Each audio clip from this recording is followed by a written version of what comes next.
नमस्कार, संगीताज रेसिपीमध्ये आपलं स्वागत आहे। आज मी बनवली आहे कोहळ्याची भाजी। अगदी झटपट, पचायला हलकी आणि वजन कमी करणाऱ्यांसाठी खास। त्यासाठी मी एक कोहळा घेतलेला आहे आणि ह्या कोहळ्याचा अर्धा भाग मी घेतलेला आहे भाजीसाठी। तर त्याच्या आता आपण आतमधल्या बिया काढून घ्यायचे।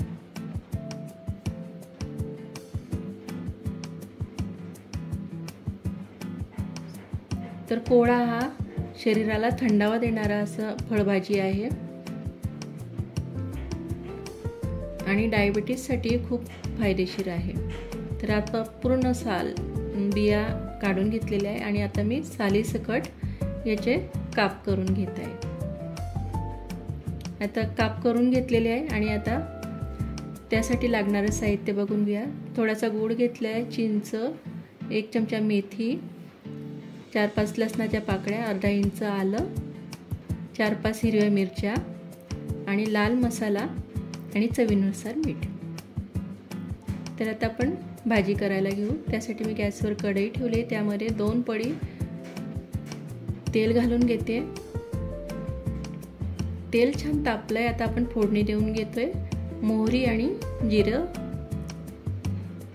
आणि कढीपत्ता। त्यामध्ये आता मेथ्या पण घालून घेते,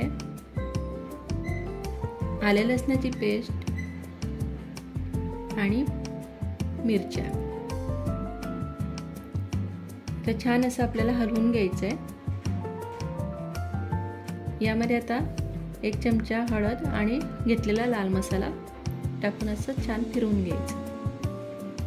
1 चमचा धनेपूड घालून घेतली मी आणि चिरून घेतलेला कोहळा आपण घालून घेऊ। तर कोहळा हा लाल भोपळ्यासारखाच असतो, त्यामुळे याला पांढरा भोपळा किंवा कोहळा म्हणतात। यामध्ये आता चवीनुसार मीठही घालून घेते, चिंच आणि गूळ।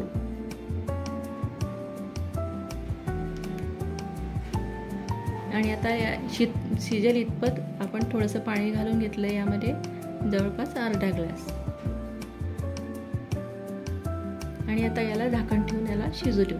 2-3 मिनिटाकरता आपण शिजू देणार आहोत। आता बघून घेऊ। आता पुन्हा याला आपल्याला हलवून घ्यायचं आहे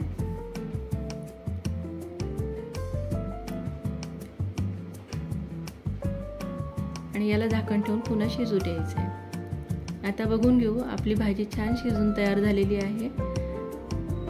अशा प्रकारे आपली भाजी झालेली आहे। तर पचनास हलका आणि अतिशय पौष्टिक अशी भाजी नक्की करून बघा।